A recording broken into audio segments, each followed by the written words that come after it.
قرآن اور نماز پڑھنے کے لیے اس فوج اشقیاء سے مہلت طلب کی۔ تم لوگ کہ جو یہ چاہتے ہو کہ اپنا نام ان کے پاس حسین ابن علی کے عزاداروں کی فہرست میں لکھواؤ تو پہلے خدا کی بندگی کا ایک نشان تمہاری پیشانی پر ہو۔ جو لوگ اس مجلس میں آئے ہیں یہ بات جان لو کہ گناہ اور برائی سے اپنے دامن کو آلودہ رکھ کر حسین ابن علی علیہ السلام کی بارگاہ میں داخل نہیں ہو سکتے۔ اے خواتین مومنات جو کہ اس مجلس میں آئی ہو کہ فاطمہ زہرا کے فرزند کی عزاداری اور ان پر گریہ کرو۔ مذہب شیعہ اور دین اسلام کی بنیاد طہارت اور پاکیزگی پر ہے اور اس دین اور مذہب کی اساس اور بنیاد تقوی اور پرہیزگاری ہے۔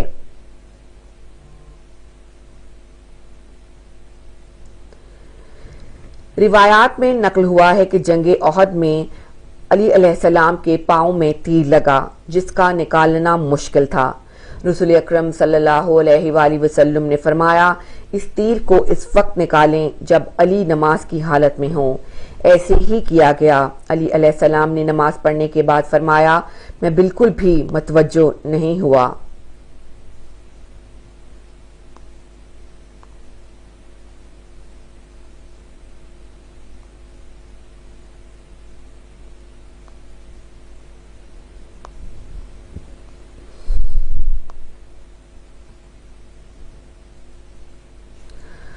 حضرت محمد مصطفیٰ صلی اللہ علیہ وآلہ وسلم نے فرمایا دنیا میں 4 چیزیں مسافر ہیں، ظالم کے سینے میں قرآن، وہ مسجد جہاں کوئی نماز نہ پڑھے، وہ مصحف جس کی کوئی تلاوت نہ کرے، اور بری قوم میں نیک شخص۔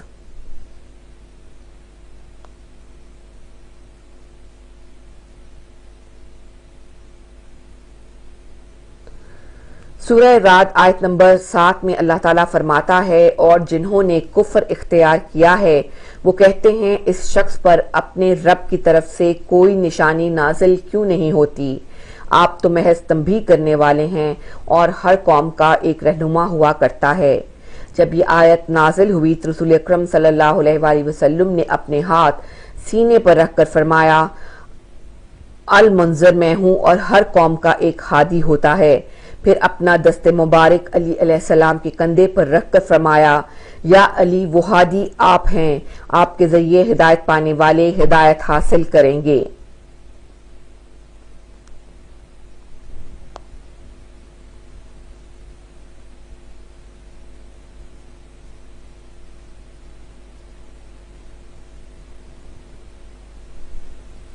آیت اللہ عظمیٰ شیخ وحید خراسانی فرماتے ہیں اگر تم نوجوانوں سے جو اسکول جاتے ہو کوئی کہے کہ امام حسین پر کیوں روتے ہو تو میری طرف رجوع کرو، میں تم کو صحیح بخاری دکھاؤں گا، وہاں یہ حدیث موجود ہے کہ ایک بچے کا انتقال ہوا تو رسول اکرم صلی اللہ علیہ وآلہ وسلم نے اس کی موت پر گریہ کیا جبکہ وہ کسی غیر کی اولاد تھا۔ جب رسول اکرم صلی اللہ علیہ وآلہ وسلم سے یہ کہا گیا کہ آپ کسی دوسرے کی اولاد کے مرنے پر کیوں روتے ہیں تو آپ نے یہ فرمایا یہ میرا رونا رحمت کی وجہ سے ہے، جس کے پاس یہ اشک نہ ہو اس کا دل رحم اور رحمت سے خالی ہے۔ اگر رسول اکرم صلی اللہ علیہ وآلہ وسلم کسی دوسرے کی اولاد پر رو سکتے ہیں اور پھر آپ یہ فرماتے ہیں کہ یہ اشک رحمت کی نشانی ہے تو کیا مسلمان رسول اکرم صلی اللہ علیہ وآلہ وسلم کے فرزند کے غم میں نہ روئیں اور اشک نہ بہائیں؟ اے نادانوں اور جاہلوں، کچھ علم اور معرفت حاصل کرو۔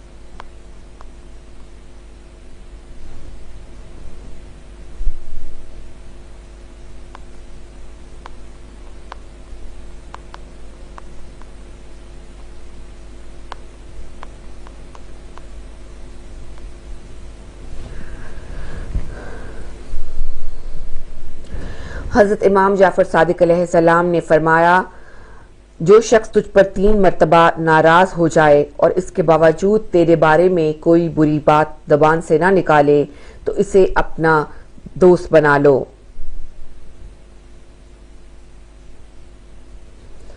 حضرت علی علیہ السلام نے ایک خطبے میں فرمایا، خدا کی قسم اگر مجھے 7 آسمانوں کے نیچے جو کچھ بھی ہے اس کی ولایت دی جائے تاکہ میں ایک چیونٹی کے حق میں خدا کی نافرمانی کروں اور جو کہ چھلکے کو اس سے لے لوں، میں ہرگز ایسا نہیں کروں گا۔ قطعاً یہ تمہاری دنیا میرے نزدیک اس پتے سے بھی پستر ہے جسے ٹڈی اپنے منہ میں چباتی ہے۔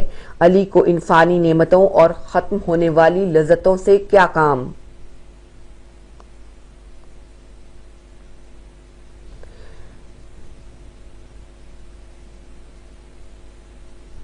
آیت اللہ عظمیٰ شیخ وحید خراسانی فرماتے ہیں، اے جوانوں، تم چاہتے ہو کہ تمہارا نام امام حسین علیہ السلام کے عزاداروں کی فہرست میں شامل ہو تو ضروری ہے کہ یہ جانو کہ امام حسین علیہ السلام کے اصحاب نے آج شب عاشورہ صبح تک نماز اور تلاوت قرآن، ذکر اور خدا کی تسبیح میں بسر کی۔ یہ روشن ستارے تھے جن کے وجود اور کمال کی کرنوں کی شعاعیں تمام عالم سکوت پر پڑیں۔ بس اس کے سوا اور کیا کہوں آپ کے مقام کے بارے میں، اے ابا عبداللہ، اے حسین ابن علی، جس قدر بھی کہوں آپ کی شان میں کم کہا ہے۔ تمام گفتگو آپ کی شان و مقام بیان کرنے سے قاصر ہے۔ میں نے فقط یہ چاہا کہ تم لوگوں سے صرف اس حد تک کہوں کہ حسین ابن علی علیہ السلام کی عزا رہے، یعنی تمام عالم کی عزا۔ میں نے چاہا کہ تم سے یہ کہوں کہ اگر تم اس مجلس عزا میں آئے ہو تو خدا کے حکم سے آئے ہو، اگر یہاں آئے ہو تو پیغمبر اسلام کی سنت کی وجہ سے آئے ہو۔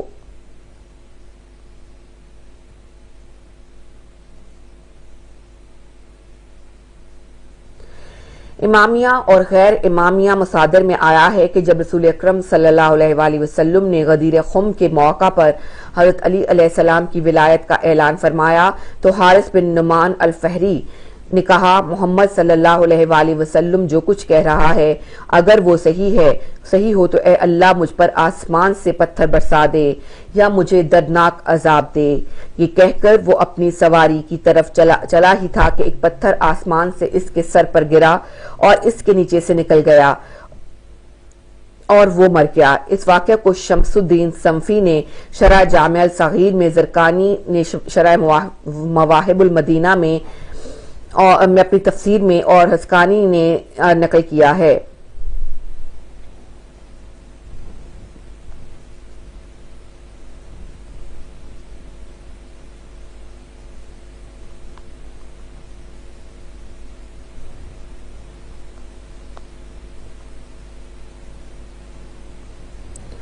حضرت محمد مصطفیٰ صلی اللہ علیہ وآلہ وسلم نے فرمایا، سب سے پہلے حوض کوثر کے کنارے میرے پاس آئے گا وہ تم میں سے پہلا مسلمان یعنی علی ابن ابی طالب ہے۔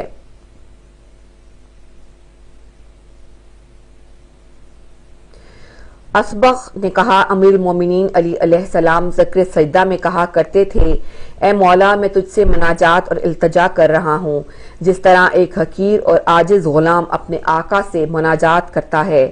میں تجھ سے حاجت طلب کر رہا ہوں اور اس کی طرح طلب کر رہا ہوں جو جانتا ہے کہ تو اسے عطا کرے گا اور جو کچھ تیرے پاس ہے اس میں کمی نہیں آئے گی، اور میں تجھ سے بخشش چاہتا ہوں، اس کی طرح معافی مانگتا ہوں جو جانتا ہے کہ تیرے سوا کوئی اس کے گناہوں کو معاف نہیں کرے گا، اور تجھ پر توکل کر رہا ہوں اس کی طرح جو جانتا ہے تو ہر چیز پر قادر ہے۔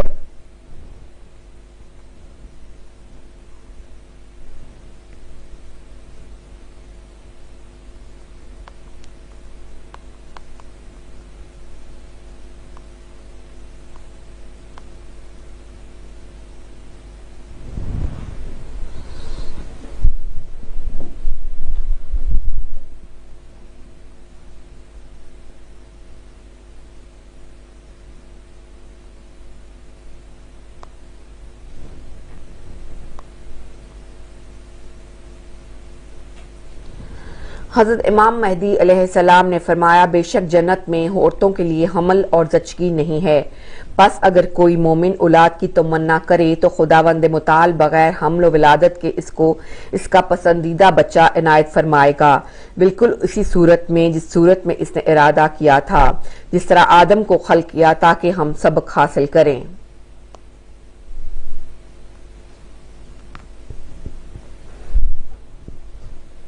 حضرت امام جعفر صادق علیہ السلام نے فرمایا جو شخص کوئی گناہ کرتا ہے اسے دن میں 7 گھنٹوں کی مہلت دی جاتی ہے، اگر وہ اس دوران 3 مرتبہ استغفر اللہ الذی لا الہ الا هو الحی القیوم کہہ دے تو اس کا وہ گناہ نہیں لکھا جاتا۔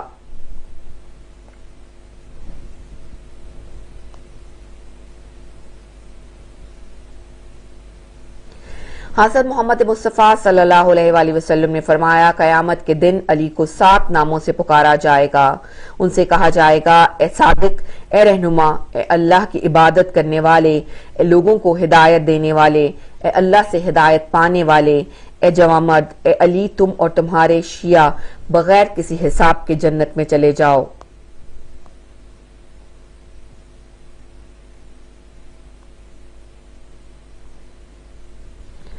روایات میں نقل ہوا کہ ایک دن حضرت علی علیہ السلام نے چند مرتبہ اپنے غلام کو آواز دی، غلام نے جواب نہ دیا۔ حضرت علی گھر سے باہر آئے، غلام کی پیٹھ کے پیچھے کھڑے ہو کر فرمایا جواب کیوں نہیں دیا؟ غلام نے کہا میں جواب دینے کی حالت میں نہیں تھا اور آپ کی سزا سے بھی امان میں تھا۔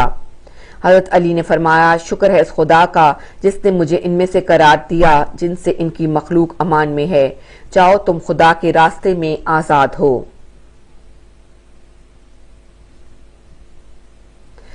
حضرت امام مہدی علیہ السلام نے فرمایا اگر تم میں سے بعض کی بعض دوسروں کے لیے طلب بخشش اور مغفرت نہ ہوتی، روئے زمین پر موجود انسان ہلاک ہو جاتے سوائے ان خالص اور خاص شیعوں کے جن کا کردار ان کے گفتار کے مطابق ہے۔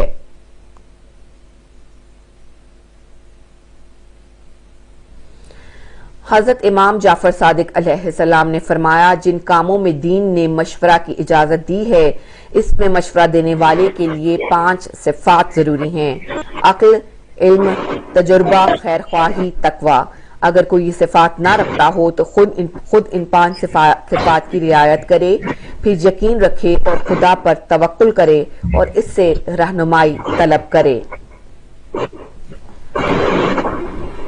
جی ناظرین، ہمارے ساتھ ہماری گیسٹ موجود ہیں، ہم ان کی خدمت میں سلام پیش کریں گے۔ ہمارے ساتھ موجود ہیں ہادیہ علوی صاحبہ اور ہم ان کے شکر گزار ہیں کہ ہمارے ساتھ آج شامل ہوئیں، اور آپ کو آج کا ٹاپک بھی ہم بتاتے ہیں کہ ہمارا آج کا ٹاپک رہے گا اہمیت اور آداب عزاداری۔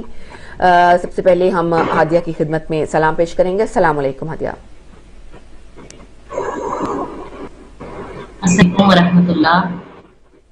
آپ کی خدمت میں پیش کرتے ہیں ایام عزا کی آمد کا اور تمام مومنین و مومنات کی خدمت میں، اور بالخصوص امام زمانہ عجل اللہ تعالیٰ فرجہ کی بارگاہ میں ہم پرسہ پیش کرتے ہیں، تعزیت پیش کرتے ہیں اس پرسوز شہادت کا، اور وہ شہادت کے جو معصومین کے لیے بھی گریے کا باعث ہمارے لیے بھی اور تا قیامت ہر ایک کے لیے باعث انقلاب بھی رہے گا۔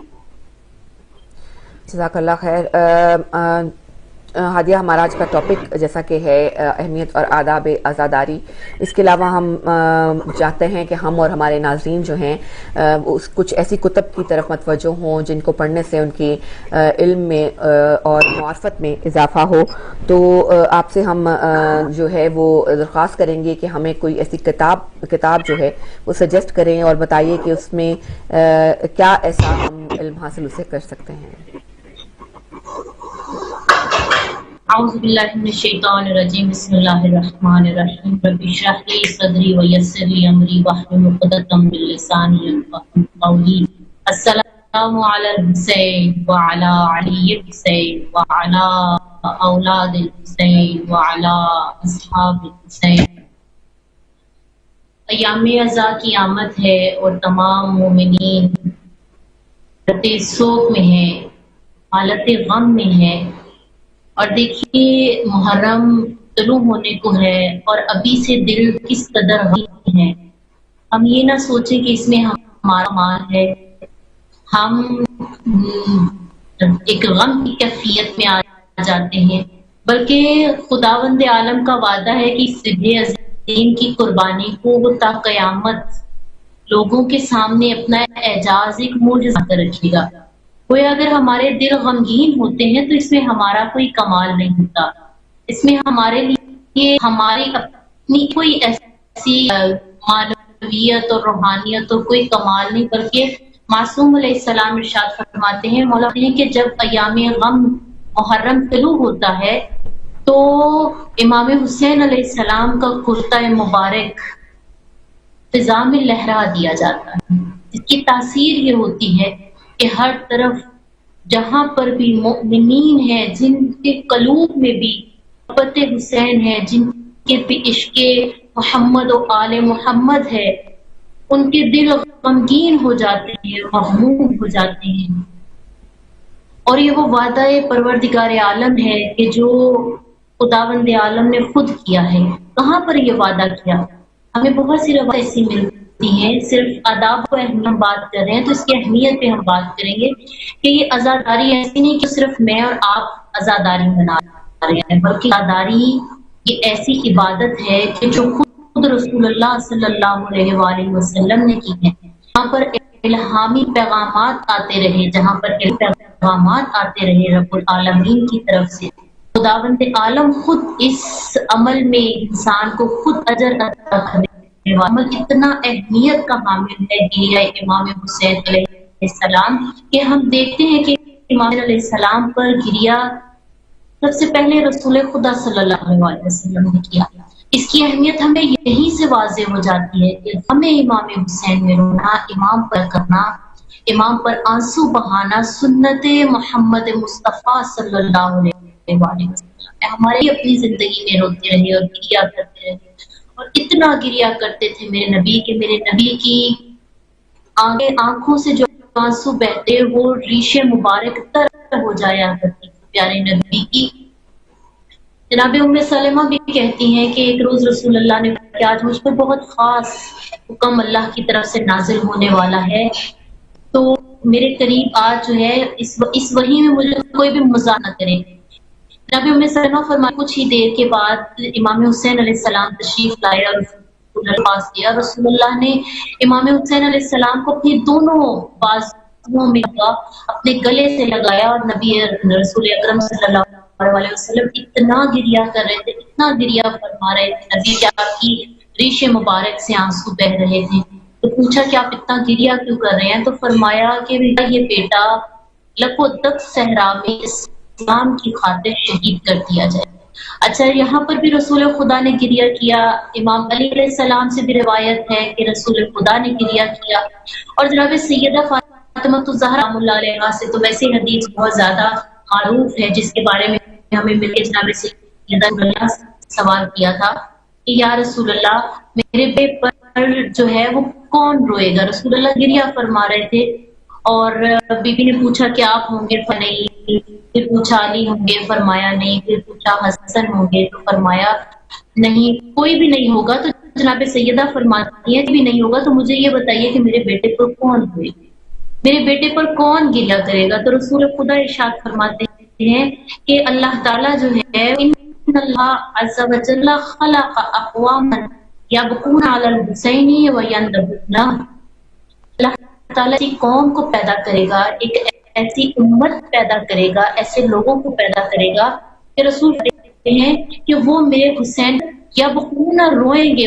وینضحون ندبہ یعنی میرے حسین پر وہ نوحہ خوانی کریں گے۔ تو یوں کہنا چاہیے کہ ہم تو وہ خوش قسمت قوم ہے کہ جو رسول صلی اللہ علیہ وسلم کی دعاؤں کی وجہ سے ہم بھیجا گیا ہے۔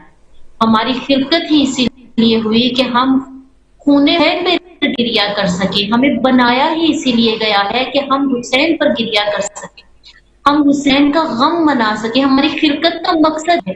پھر اسی حدیث کے ادامہ میں رسول اللہ ارشاد فرماتے، حدیث کے اگلے حصے میں علامہ مجلسی لکھتے ہیں کہ رسول اللہ نے فرمایا کہ اللہ ایک ایسی قوم کو پیدا کرے گا کہ اس قوم کی حسین کی خواتین پر روئیں گی، اس کے مرد حسین کے مردوں پر روئیں گے۔ خداوند عالم اس قوم کے ساتھ قیامت کے دن اپنے کرم کا فیصلہ فرمائے گا، اپنی رحمت کا فیصلہ فرمائے گا۔